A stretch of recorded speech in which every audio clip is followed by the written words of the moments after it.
Hello CS4990. This is the first time that this brand new course is being taught. Not really. It used to be a 6-week course, now it's an 8-week course. We just took what was in the previous course, we threw out everything that we hated about it, it sucked, replaced it with what we hope is a much better, much more refined course for you to do this project, okay? Hopefully by now you also know that this is a group project. You and 2 other lucky individuals are in a group. You'll be making a game. With that said, when you guys come up with a game idea, please make sure it's a group game idea and not your game idea. We've had people in the past who have used this opportunity to make their game. It was going to be done their way. No input from anybody was going to be taken, even my input. For example, we had one individual pretty much took over because they were working on their game, on his game. One of the feedbacks I gave them was that the game was pretty flat,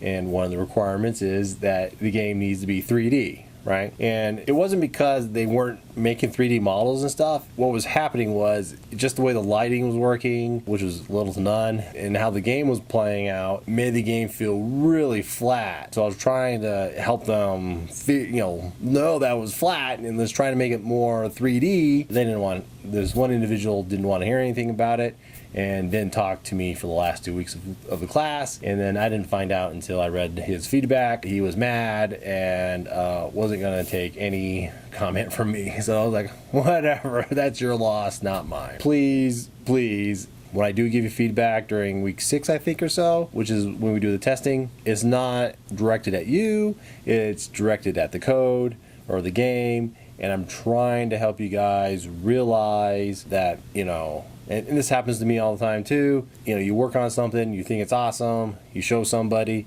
and they just poke holes in it. Over the years, I've just learned, you're right, there's holes in this, we got to fix this. And I look into it, address the issues that people give me. And then on the other flip side, sometimes feedback people give you is just crap, and you can totally ignore it.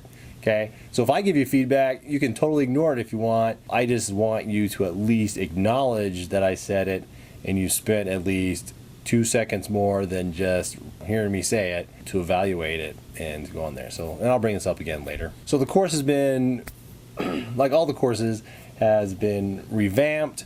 All the assignment submissions are now in an assignment submission section that's separate from the module section. So that's where you're going to pass in all your stuff.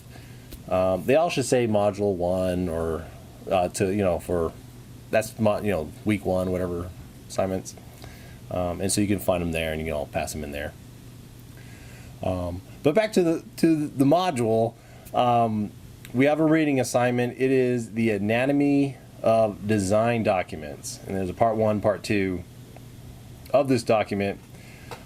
This is to get you up to speed on design documents, and kind of what I'm looking for from you when working on this. Again, past projects, we've had students who, they passed in a paragraph, and I'm like, yeah, you're missing 90% of the assignment here, and they're like, what are you talking about? And I'm like, yeah, if you read the assignment, it says you need storyboards and all this other good junk, right? And then they're like, freaking out. Anyways, read the design document. The next piece is the module 1 resources. It's a little big this week because there's a video in there. But if you unzip it, there is a document in the main directory. This lays out everything for this module. So again, it covers what's the reading assignment, covers the projects, the journals, and the assessments. Then there's the video tutorial folder. There's a video in there. It's not a tutorial. It's just something fun for you guys to watch. And then last but not least, there's an assets folder in the resources. In the main directory, there is 2 documents, then anatomy of design documents. Where did I hear that before? Oh yeah, it's your reading assignment. And then there's another folder in there called example design documents. So if you open that up, there is 3 example design documents in there. You don't have to use those, but use them as guides to figure out what you need to have in your design document, what you need to cover to have a good understanding of what your game is going to be, and to be able to tell other people what your game is, so that way you're all on the same page and you're not asking a bazillion questions about what's going on. Okay, so use those documents. If you want, you can just take one of them and just fill it out and you'll be done. That's one way of doing it. You can mix and match sections from these documents, because you'll notice that some of the documents have certain sections depending on, you know, how they wanted to, you know, talk about the game. But it's up to you guys to kind of, you know, fill those pieces out. I mean, we just have a week to do this in, so I'm not looking for, you know, a 40-page novel, but I'm definitely looking for more than just a page of verbiage. Okay, you know, you need to cover a lot of stuff in your design document. Okay. The next section on the module is engagement. For this course, I'm throwing engagement out the window. Don't tell anybody, but engagement is really going to be within your individual groups. Okay, so don't worry about posting to the class's discussion board and trying to get discussions going and stuff. We don't need that. Okay, I want you guys to concentrate as a group and communicate that way. With that said, I will need you to be posting on the discussion board. Okay, obviously the discussion board sucks when it comes to communicating in real time. So if you are using something like Google Hangouts or Skype or whatever communication tool you want to use, most of those tools you can actually copy the contents of those things and throw them into the discussion board. Okay, I don't need 3 copies of the same discussion. Okay, so at the end of whatever conversation you have with somebody, figure out who's going to copy and paste it on the discussion board, and then you're done. You're golden. That's all you got to do. Okay, there's no weekly questions, discussion questions. There's no need to come up with your own or anything like that. Okay, so really it's all about this game that you guys are making and concentrating on that and getting that done and not having to worry about all this extra fluffy crap. Okay, and we have a lot of stuff to go over. Finally, in the module, we are at the game project. Okay, so this week is all about the game idea. You know, if you look at the webpage, it's a one-liner, but if you go to the resource folder with that Word document for Module 1, it's way more than a one-liner. So there's quite a few questions there.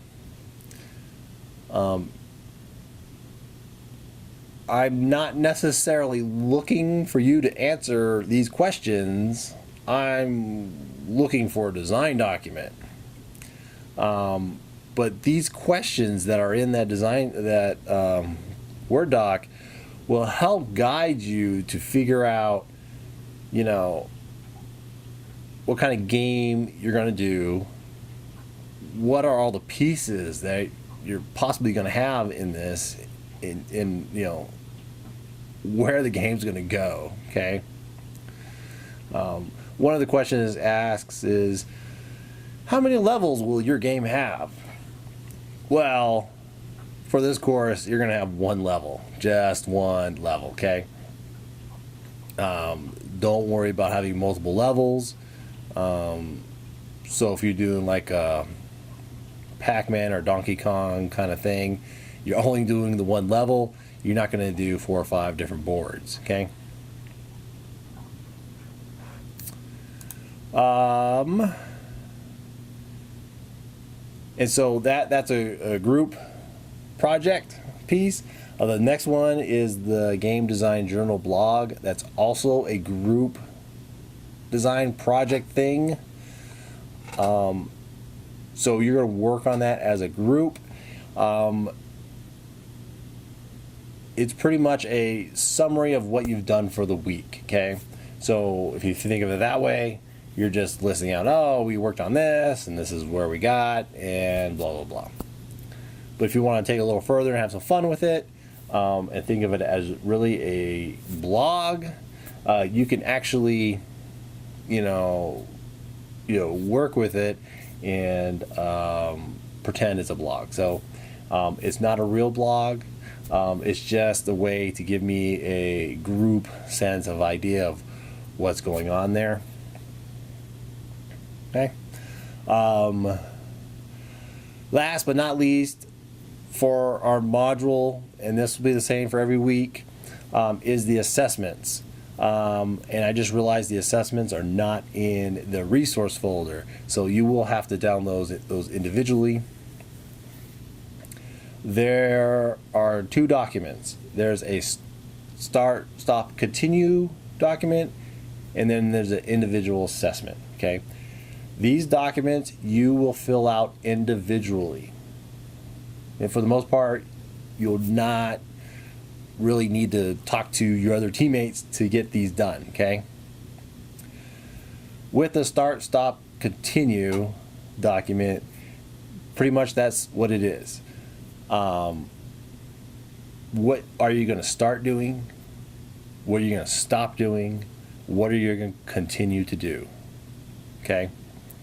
You're going to fill out those 3 sections. You don't have to fill out every section, okay? Because if the group is doing great and there's nothing to stop, then you have nothing for the stop section. So that's just an example, okay? But for the most part, you should be able to fill out 2 of the 3 sections, okay? When you are done with that and you've posted it to the homework assignment link, you are free to share that with the group. And I encourage you to share it with the group because that's how you guys are going to learn and be able to get general feedback on stuff, okay? And, like maybe the group is bickering about something, so one of the stop items could be, the group needs to stop arguing over, little petty things. You don't need to call people out. But it does help people understand, oh, maybe we are doing something wrong here, let's try to fix this, okay? So that piece is all about trying to get you guys to get together, be a well-oiled team, and be able to move forward with your project as quickly as possible. And if there's any issues that come up, you resolve them and you continue on, instead of having these issues hang around and sucking up your time when you should be working about other things. The other document, the individual assessment document, you will pass that document in 3 times each week, okay? One is going to be on you, one is going to be on teammate number 2, and the other one's going to be on teammate number 3, okay? 99% of the time, I will be the only one viewing this document. So this is your chance to rip your partner, your teammates apart because they suck, or because they're awesome, or because whatever issue or non-issue you would have with them, okay? The only time I would have to reveal what is in this document is if I need to call the police or something illegal or something like that. So please keep those pieces out. Unless you're worried about somebody else doing something illegal. You'll do one on yourself. So you'll evaluate yourself. You'll do one, like I said, on the other two teammates. And so you'll have 3 separate documents that you will pass in for those. So, there's that. When you download those documents, they also have a page of instructions as well to guide you through the process. There is no right or wrong way of doing these pieces. So don't feel like you're doing it wrong and you're going to lose points. The only way you can lose points on these is if you don't fill them out. Okay? So that's 15 points. If you don't fill them out, that's 15 points you lose. Okay? I think that's it. As a side note, for those of you who have been in my class before and seen these videos, you've noticed it's a little different this time. I'm trying a new setup, trying a different way of doing this, and we will see how this goes. The process is going to be a little longer than usual, so the videos might not come out as quickly as they were in the past. There's a little more processing going on, and as of right now, I've hit the 18-minute mark, and hopefully through Adobe Premiere, I will cut that down to hopefully less than 18 minutes. Anyways, you know how to contact me. You can email me, you can call. If I don't know your number, please leave a message after the beep and you're done laughing at my voicemail. And that's it. I will talk to you later. If you need help or you want to throw some ideas at me, please email me. I'm probably not going to be lurking in your discussion boards too much. So don't post in there thinking I'm reading them intently. I noticed one group had already had like 17 or 20 posts already in one thread, and I'm like, holy crap. Which is not uncommon, that always happens. But I will shut up now and let you guys get to work. Okay, bye.